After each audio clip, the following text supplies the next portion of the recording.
This is the preparation. I'm dreading this. He's going to be such high maintenance. Right. Ready when you are, Bob. Does that sound okay? Yeah. Yeah. Happy? Yes, all good. Good for you. Right, there is no swearing. No. Don't talk about sex. No. Don't swear. Just don't be a basically. Thomas, no swearing. Okay. Ready when you are. Okay. Love of my life. Welcome to Chewing the Cud, your front row seat to life on Halton Farms, here in the heart of Cheshire. I'm Karen Halton, farm owner, along with my husband, Farmer Tom. And I'm Dave Kirby, herd manager, ready to tell you what really happens behind the barn doors. From caring for over 800 crossbred cows to fine-tuning our daily routines, each episode brings you the stories, the challenges and joys of modern dairy farming. Whether you're a seasoned farmer or just curious about where your milk comes from, there's something here for everyone. So grab a seat in the barn, settle in and get ready to chew the cud with us, because there's always more to discover in the world of dairy. Halton Farms, British Farming Awards Dairy Farmer of the Year. Hello everybody and welcome to another episode of Halton Farms Chewing the Cud. So today we're doing things a little bit differently, which probably this is one of my most nerve-wracking podcasts I've ever done, because Dave's on holiday, so he's still away on his well-deserved, well-earned break in the sun, which is quite ironic. It's been really sunny here, but it started raining today. It's gone quite rubbishy, but we need it. Us farmers need the rain. We're never happy. We either want the rain or we want the sun. So that brings me on to who I'm going to interview today, or I'm going to have a chat with. I'm going to try and have a reasonably sensible chat with, and that's Farmer Tom, my husband, Farmer Tom, who it's very difficult to get him. I can't trust him basically, because he's going to probably try and tell some rude jokes, and we're going to have to cut most of what we're doing. So he'll either go that way or he'll get mega emotional, and because he's very passionate, but we're just going to sort of drill down and find out what it's like to be a real life born and bred farmer. So, Morning, Karen. are you going to behave? Going to try my best. And that's all I can honestly say. I can't promise to, but I'm going to try my best. Okay, right. Let's get started. Please do behave though, because it's important. Yes, dear. So Tom, you work on this farm there's a lot of us that don't come from farming. So we're not born and bred. We didn't come into the industry, especially me. I didn't come into the industry until my 30s when we got married. So what I want to do is kind of drill down to the other side of farming. We talk about all these great stories about how people come to work here on work experience or come to buy milk at the milk shack and end up wanting to milk cows, and then they end up working on a farm. It's all great. But years ago, that didn't particularly happen like that, did it? A lot. If you were in farming, you really quite often had a farming background, especially if you were farming, running a farming business. You'd usually been born into it, a bit like yourself. Yeah, well, there's two things there. First, morning, everybody. The first thing is, I don't work on this farm. Oh. I work in it, I think I am in this farm. It started in 1969 when I was born, and goes up to today probably, and I've lived and breathed and everything in this farm on this estate for these last 56 beautiful years. So, and the other thing is, I think because of you coming home, we've got a bit more of an open attitude to people coming here that have got no experience on dairy farms or farms in general. And when they come, you know, just getting the chance, the people that we see in the milk shack yard, just getting the chance to see a living farm and the cows and that really helps people understand what we do. So the other thing is, I think one of the main reasons they want to work here is because I make it fun. Oh, because of the entertainment from Thomas. So this is I going to be do. a bit like trying to interview the foot trimmer. I am the glue that keeps this place together. So we think we're going to have some great conversation and serious conversation, and you lead me down this garden path of insecurity. Can we go I think back you're the most to... secure person I know, so I don't know how that's happened. That's confidence. Yeah. Confidence and Sorry, I security. confused the two. Different things. Sorry about that. Yeah. So let's go back to the early days. So your dad, Philip, came to the estate in 1968. Married to your mum with 2 children. You were on the way. Yeah. Born in 1969. I think I was the moving in, probably. Yeah. The celebration baby. Yeah. It often happens if you watch Grand Designs, they're all having a baby somewhere when they move house or they're building a new one. So that's probably where I came into it. And of course, you know, he needed a prodigal son. Yeah, and he had to keep trying till he got it. And here I am. Here you are. Look at you in all your glory. So you came into farming. So would you say you were born into the farm? Would you say you actually had a natural desire or love for the farming industry? Was it something that you knew you would always do? Yeah, because from a very young age, I'd be out with my dad, and you know, that's probably where the first accidents started to happen.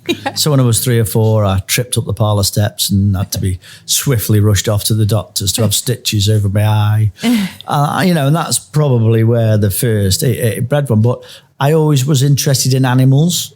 So I had pet chickens and pet calves, which I reared and sold and that sort of thing. So, you know, I was really interested in animals. So that, if you're going to be a livestock farmer, that's a massive thing. You're a bit like people that come here to work. If they're not interested in cows and calves and keeping things alive and healthy, and they don't come and work here, because that is the difference that makes somebody that enjoys it and makes it a good place or for us and the animals, or it doesn't. Yeah, no, I totally agree with that. And that's something I think that probably when I came home to work got maybe emphasised more or pushed a little bit more, do you think? I just think you carried on the journey I was taking it down, to be honest. Okay. Yeah, I think... Yeah, maybe I just spoke a bit louder. I think I've just, brought you along right. on the ride and you're enhancing it. Yeah, I think you're right. Okay, yeah. thanks. There's a bit of compliment in there somewhere. Yeah.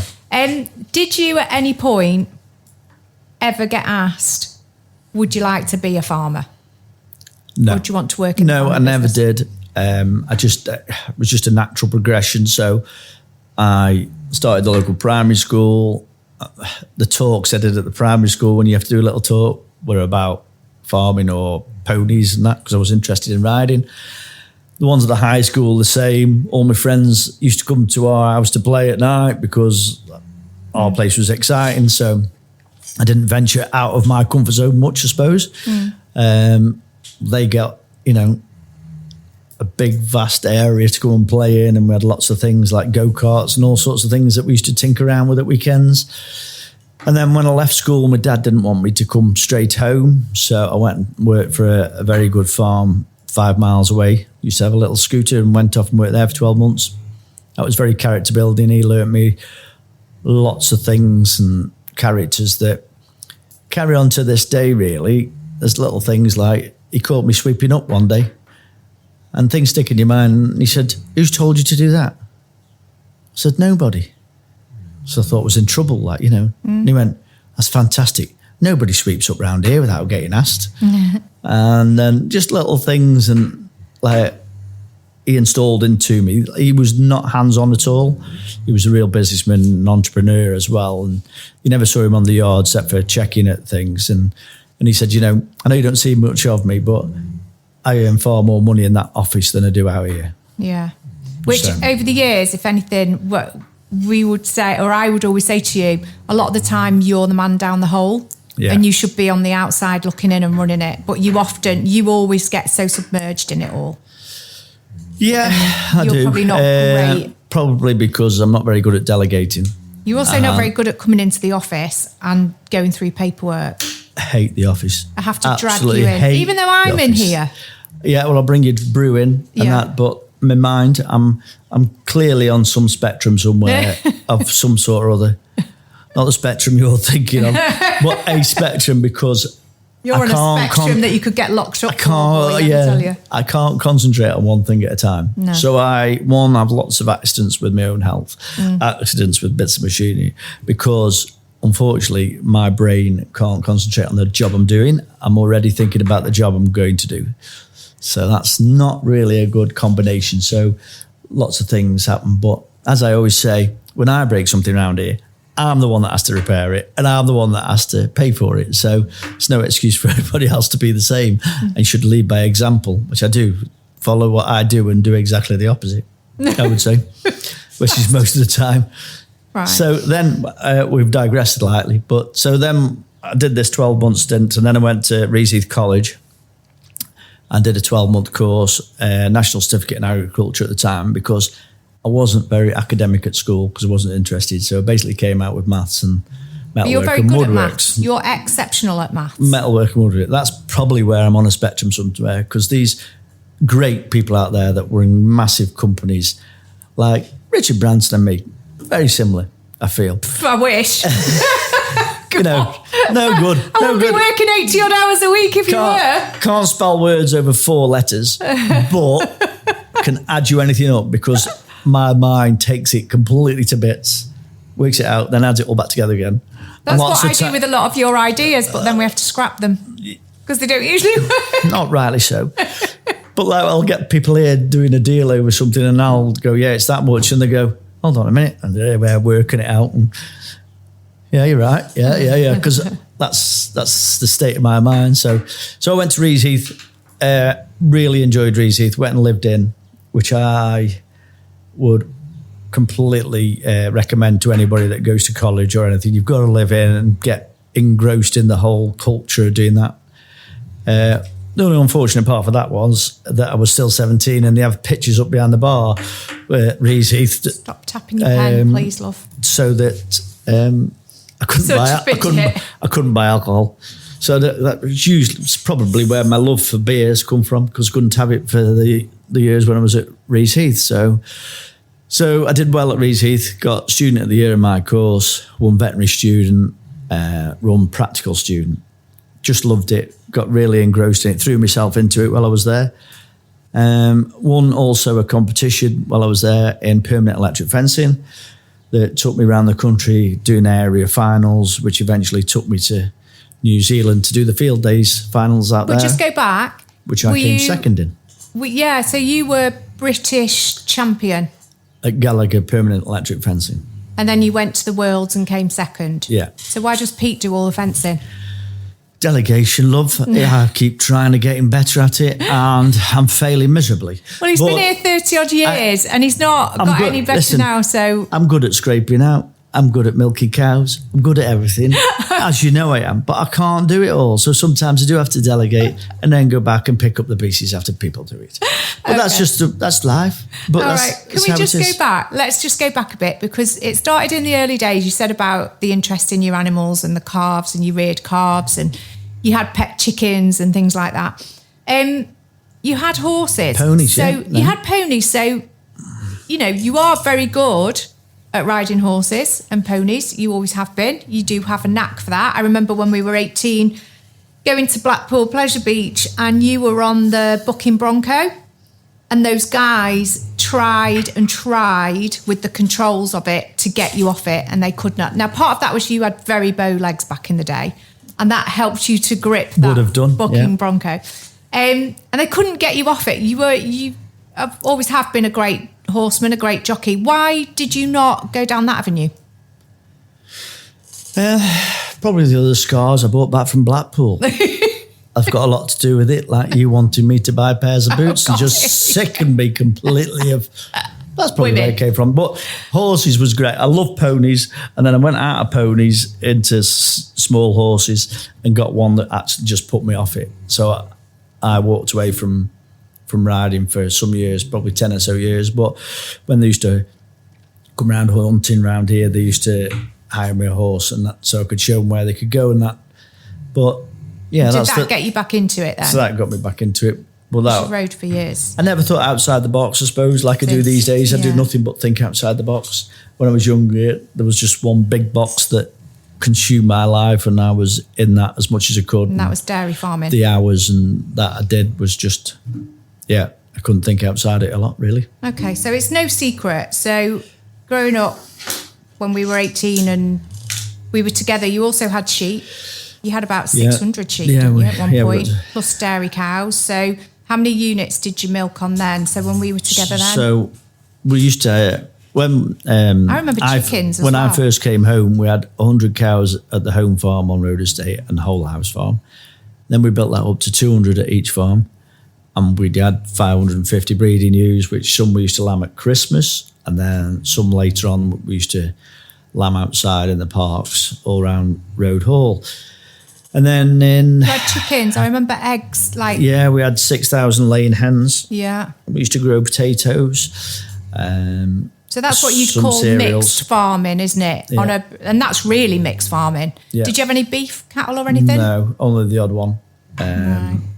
And then, we had some raspberries for some time as well. That my mum used to have an egg round that she used to sell the eggs privately to shops. And then we put about half an acre of raspberries in. And then when I was a wee boy once, me and my mum spent every morning before I went to school picking mushrooms out of a field because it was just laden in them once. So we've done lots of, I suppose, small diversification things over the years, but not quite as much as we've done recently. We've done lots of bits like that. So jumping ahead a little bit, I suppose, diversification, we do lots of diversification. We do it because we want connections with the public and to show them where the food comes from. We're very passionate about that. Both of us are. But then also we do it as well to help with money, with bringing income into the business. And sometimes if you listen to the Chancellor Rachel Reeves or the farming ministers and all, they're all saying, farmers have got to diversify. And really, when you think about it, looking back to what you did with your mum, even back in the day, then in the 70s, you were picking raspberries and getting mushrooms and selling eggs, milking cows, looking after all those chickens. Selling potatoes on lay-bys at the weekend with friends at the back of a pickup trying to make a few more quid. Really? Yeah. You were doing, so potatoes, you'd got the sheep. Really, that was really, really diverse. Probably on a much smaller, because you wouldn't have had as many cows as we have now. No, that's probably in 2010 where it got to, perhaps a bit before that, where we decided when we got another farm on the estate, we wanted to put another 200 cows on. We sold the sheep to do that. And we just then concentrated on dairy farming and all the rest went by the way, really. And at the time, we felt was really the right thing because we were becoming specialised dairy farmers then rather than jack of all trades, master of none, which I seem to have carried on to the rest of my life, really. Probably at that point, in that time frame, that's where the money was and not maybe in the sheep and the potatoes at that given time. I look back, really, and things have changed so much. There wasn't the volatility. The world was such a smaller place. Now, I can remember when I went to New Zealand, and I went there for a month and worked out in Canada for 6 months. They'd pick the paper up every day and look in New Zealand what their dollar or whatever it is was doing because they knew when they were going to sell the sheep, depending on the dollar, because they were so reliant on export. Completely irrelevant for me living on the British Isles because that wasn't, we were more self-sufficient, more consuming of our own products and all that. And look how it's completely flipped on its head now. The world's become such a small place that, like at the moment, America's having all this turmoil with Trump and that, and it's affecting our feed price, our oil price, our goods that are coming into the country, our goods going out of the country. So we export quite a lot of cheese to America. They've come to the tariffs and everything now. So our whole industry, like lots of others, are going to have to rethink it. So the world has definitely changed in the period that I've been here. It's almost come round again, hasn't it? You've started we wouldn't have called it diversity all those years ago. We'd have just called it mixed farming. And it just shows how resilient farmers are, really. Of all those different aspects of a business that you were running all at the same time. And it was very family-led, wasn't it? So your mum would have been doing the eggs, delivering the eggs. So she collected the eggs, looked after the chickens, took the eggs round to the shops, did the raspberries, the mushroom bit. She helped with the potatoes. She helped with the milking. She reared the calves. It would have been so sort of family. Would your sisters have been involved in all of that as well? Yeah, we all had to collect eggs and do shifts and look after the ponies and everything. You know, we were all very hands-on. So did you actually really look after your own pony, Tom? When you were going out hunting, there was and showing, times I fed it. I'm sure there was. Did you ever? I'm sure there was not time or two I fed it. Did you ever tack it up? Did you ever tack up or plat? Well, because you didn't do it when you got into your 30s. It's a bit like ironing, isn't it? I always think. Make a real bad job of it once, and you'll never get asked to do it again. So, I'd put the bridle on back to front or something, and they go, "Oh, give it here, we'll do it for you." Right. Oh, yeah, okay then. Okay. So you being the chosen one, you'd get off your little pony, and somebody would take it off for you and deal with it. So for me in my farming career, things have changed massively in the sense that, like, my dad built it from when he first came to the estate with his 30, 40 cows and joined with the estate. And the more you did then, because there wasn't the volatility, you milked more cows. They had a period through milk quotas, which was bad. You milked more cows, you grew more potatoes, you just made more money all the time, because there wasn't, when you planted the crop of potatoes, you weren't worried about, you'd got a very, very good idea, depending on the season, whether it was going to be drought or wet, how much those potatoes are going to be worth. Now, a lot of the time, we've no idea what things are going to be worth when we do it. So we now get a cow and calf. It calves in 9 months. 22 months after that, a calf's born.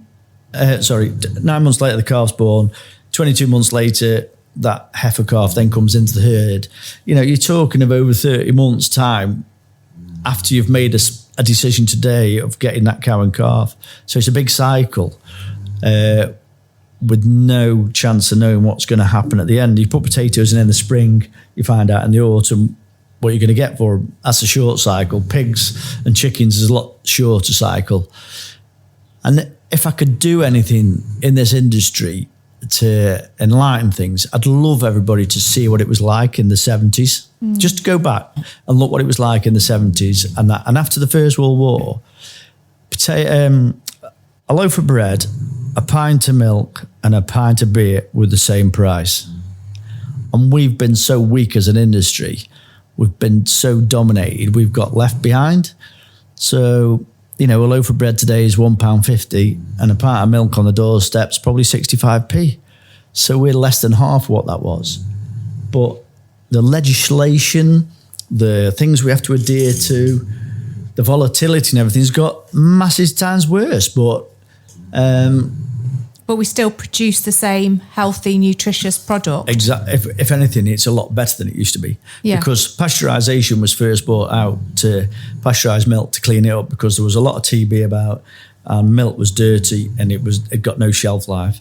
So they brought pasteurisation out to clear that and to help the health benefits and that. But today, to be honest, how clean milk is today, the worst thing you're probably doing to raw milk is pasteurising it. Would be far better going back to like we do here at the Milk Shack and selling raw milk. And everybody's having to buy bottles of Yakult, etc., to get good bacteria in the stomachs to digest the food, because the food they're eating has got that many chemicals and everything in it. They need something to help them. Well, a natural product would be raw milk for all those people.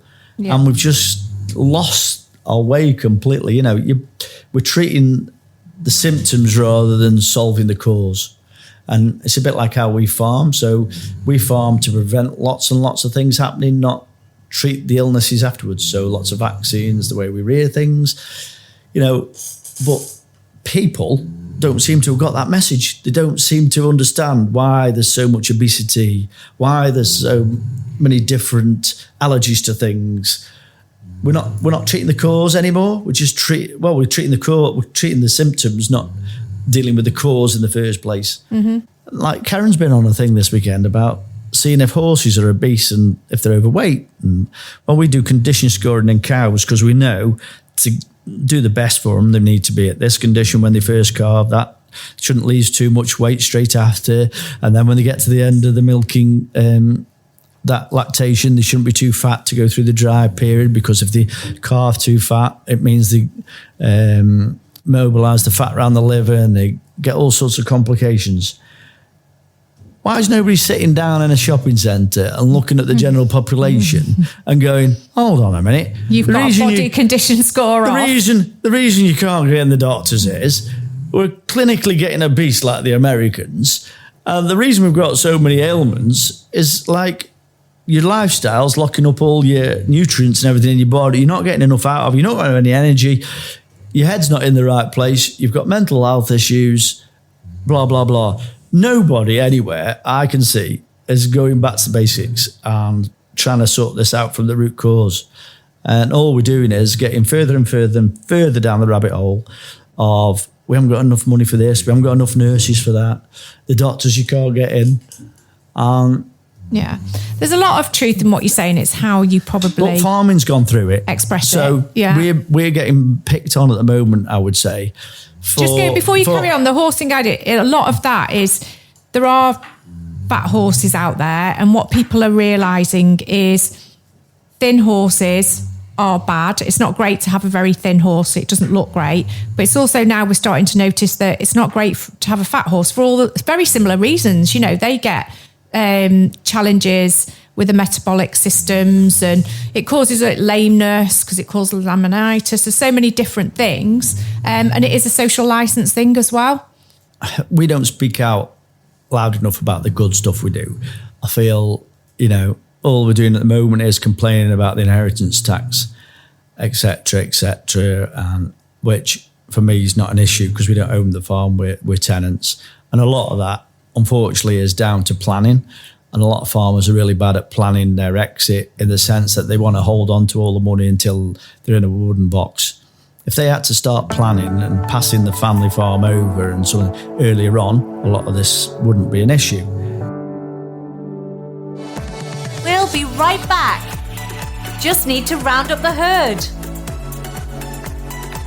Go back to kind of how we maybe got here in farming. So years ago, you would have farmed on a smaller scale, yeah? So you had 100 cows at one point on one unit and 100 on another. You did all those other little areas of things. How and why did you get to a position where, to stay alive, you had to grow? You had to use more inputs like fertilisers. You had to get more out of the grass. You've got to get more milk out of the cows. Where does it, you've got to drive efficiencies in such a way that you have to use probably pesticides to help you grow the grass. And so how's that happened and why? And if you could change that, would you go back to using less stuff and farm differently? We'll just start with the last thing first, probably. So in dairy farming, we use very few pesticides. The only one we used to use was to get rid of a thing called leather jackets and new grass lays, which you can't use now. So dairy farming doesn't use many pesticides. It uses some weed killers and that sort of thing.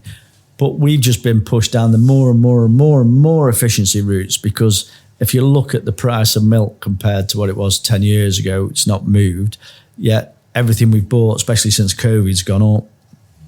So to stay alive, we've had to cut costs, have less labour, go to using fertiliser. We've been driven by the main customers that we have, which is now supermarkets, because lots and lots of the small independent shops have gone, and they're so powerful. They tell us how much we're going to get paid. We don't have a say in it. So if they say we're only going to get 28p a litre for our milk, that's how much we're going to get, and we've got to live with that. Yeah, but they do, going back though, in all fairness, they do costs of production with a group of their suppliers, don't they? Yeah, but only recently, and that's only on some of the products. So that'll be just on liquid milk. So in the supermarkets that say they look after farmers on a cost of production basis, that's just on liquid milk. So that's not on yogurts, that's not on cheese, that's not on the cream or the cheese that's in ready meals or anything like that. So yeah, they're doing their little bit for the farming communities, and we are proud to supply, be supplied by these farms for doing this. It's like the pictures they have up of pig farmers and that, it's a very small percentage, and it might just be pork joints that works for, not the sausages and everything else that you get pork in.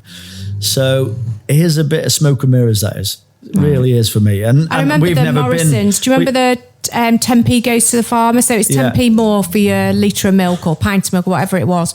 And then 10p goes to the farmers.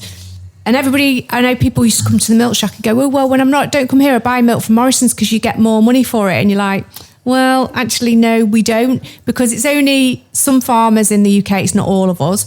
And then it's spread, because it was an ARLA scheme. It was spread through Europe. Yeah, so by the time the English farmers got anything, it was something like 0.1 of a penny or something. It went into the co-op's pot of money to be split between all the farmers. It wasn't even based on British farmers. It wasn't pigeonholed for us, and there's lots and lots of milk sold in supermarkets and everywhere else. It's not on a supermarket contract. They've been out for over 10 years. We've never been on one. A lot of them, they had to do lots of things like, if you're selling nuts and bolts to Jaguar Land Rover, do you have to show them your books and show them how much you're making on each nut and bolt? No, you don't. No, but funny enough, you always say this, and you can control your price. But there was a company on today who makes nuts and bolts. Did you see it on the news this morning? I saw it before I went to market this morning. There was a company on the news, and there's a lady speaking from the company, and she was saying that since all the costs are going up, and if you're getting tariffs from America and things like this, the national insurance increase alone for them was going to be £60,000 a year. 60 grand, right? What are they going to do to claim that 60 grand back? They'd have to pass it on. And they don't want to pass it on, but to keep them viable and to keep their profits up, they'll end up passing it on. Yeah, some of it, if not all of it. But in our industry and in most of farming, we actually don't have that opportunity. We can't say, when we got the national insurance rise this year, we've just had to swallow that because we've got nowhere to pass it. And the living wage increase I worked out the other day was going to cost us an extra £40,000 a year, which is about 0.75 a pence per litre. So somewhere we've got to find that from. That's coming off our bottom line. Yeah. And there's not tens of pences of profit in our litres. At the moment we're selling ours at 43p. So that's like, you cancellate that back, that's like 0.5%. We've got to find now in our turnover somewhere to save. And you think, oh, that's easy. Not when you've been cutting costs for I don't know how many years because we've been driven to it. And we are very efficient. We do our efficiency. We had a carbon audit the other day. Our milk buyer didn't actually ask us for a carbon audit, but we do them because we want to know ourselves which direction we're going in. And we want to be, where we can make those changes, we desperately want to make them because we know in the long run it saves our business money and it makes us more efficient. But you do get to a point where you're like, God, where next? You knock off one efficiency, then another, and you achieve that. Unfortunately, you start where'd you cutting go? corners instead of costs. We can't do that. No. Because only the cows suffer then and the people, and we just can't let that happen. One thing I feel that's really helped us out is we deal with the right people. So we deal with a very good nutritionist at Hurstville. We deal with very good vets, Sandstone vets. We deal with a lot of good suppliers that we can rely on and understand what's happening. But, we've got a great team of staff but we can only start,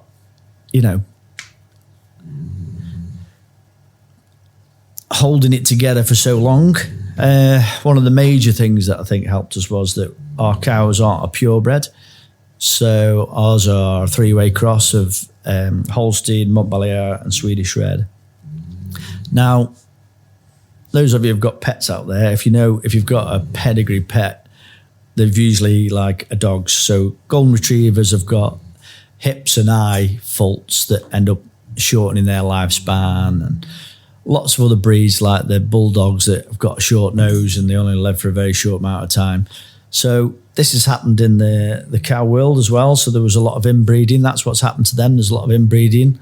So there was a lot of inbreeding in dairy cattle. That there was certain bulls that were very good, and they kept using that family line to breed new bulls by. And that's hampered fertility and health traits and feet and etc. etc.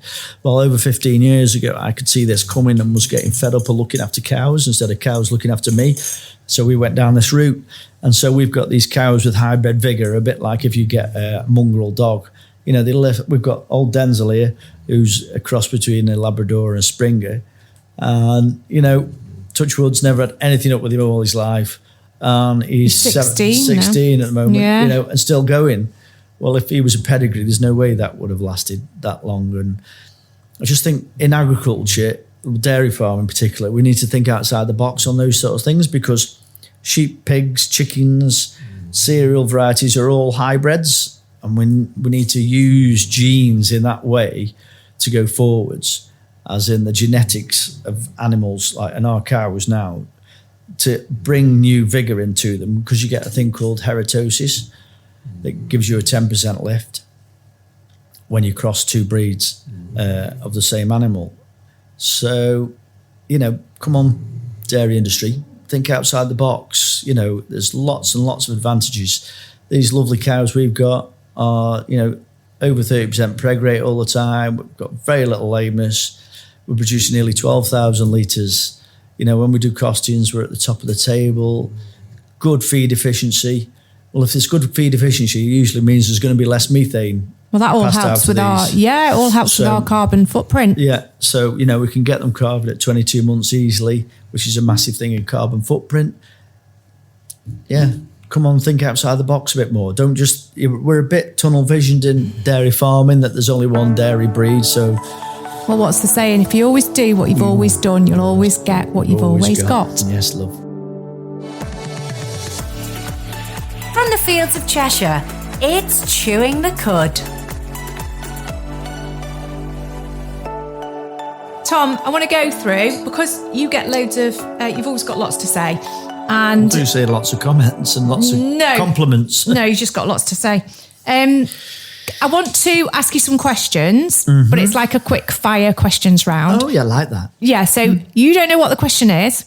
No. So I'm going to say some words and you're going to choose which you prefer. Oh, yeah. Yeah. So if Multiple I say... choice, I did well in them at school. So if I said blonde and brunette, you're obviously going to choose brunette. Yeah? Might fancy a blonde for a change. You might also lose a limb or get a black eye. So okay. I suggest... I've got the remit now. Yeah. So if I ask you some of these, right, yes. Please try not to think about it. Really, don't take ages, because I need you to just go straight in with... Gotcha. You know. On it. Okay. Ready when you are. Tractors or cows? Cows. Cows or calves? Cows. Cows or dogs? Ooh. Come on, that's taking too long. Oh. Come on. A cow dog. Hey, how's that? I'll repeat, cows or dogs? Cows. Raw milk or pasteurised milk? Raw every time. Cows or your wife? She's got the edge here. Wife. Way too long. Just close. Was closer. You thought about that a bit too long. Go on. Sunset or sunrise? Sunrise. Summer or winter? Definitely summer. Spring or autumn? Definitely spring. Summer or spring? Spring. No, summer. Sorry, yeah, warmer. It's good for my bones. Go on. Beef or pork? Beef. Beach holiday or skiing holiday? Oh, I used to love the slopes, but now it's got to be the beach. Yeah, you can't. Your bones can't handle the slopes anymore, I did can they? enjoy myself, especially the après-ski. Lager or bitter? Bitter. There's a ladies' drink lager. John Deere or Valtra? It was Valtra, but I've been converted. John Deere's. I do like them nowadays, but that's only because I hire new ones and they cause me no problems. So, pigs or sheep? Sheep. And finally, plumber or second-hand car salesman? Car salesman. Oh, no. Definitely. I'm married to a second-hand car salesman. The banter you get selling a car, like, you know, somebody came to look at that car and go, oh, really? Do you really want that one? I'm going to be in dead trouble tonight when I get home because my wife's been and put a name on it, but if you want it, but what it's about all yours. the bored housewives that are waiting for you to go and do their plumbing? They all need a car as well.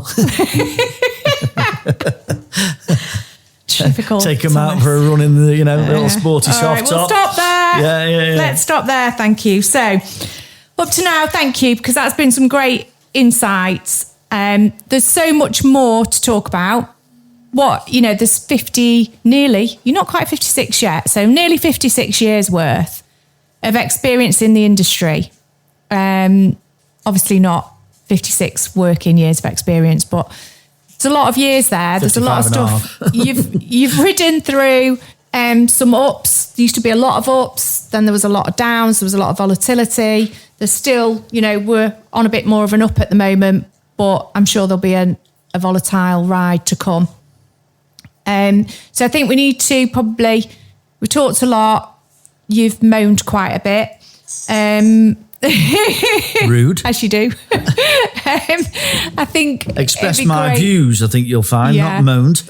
Which not everybody listening is going to agree with your views, but hey ho. That's why they're called freedom of views. speech. Yeah, that's why they're called views. You're allowed your view. It is your POV, as they call it now in the socials. What's that? Point of view, love. Oh. So I think we need to later on. I think we need to do a bit more on this. We're going to have some more discussions. Hold on a minute. You were dreading doing one with me, but now you think there might be a second in me. I still have dreaded it. And might be a second in me.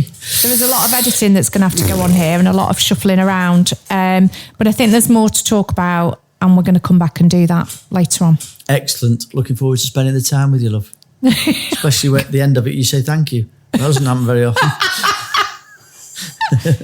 Thank you, dear. Pleasure.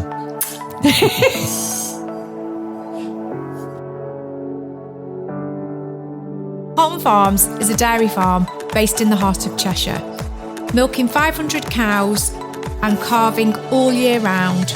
We love what we do and invite you to pop down to the milk shack anytime to have a look around. Thank you for listening to this episode. Please remember to like and subscribe to keep up to date with all our future episodes. Chewing the Cud with Karen and Dave, your insiders at Holton Farms, British Farming Awards Dairy Farmer of the Year. Stay up to date with everything that's happening at Holton Farms by following our social channels. All links are available in the show notes. And remember, we are social cows.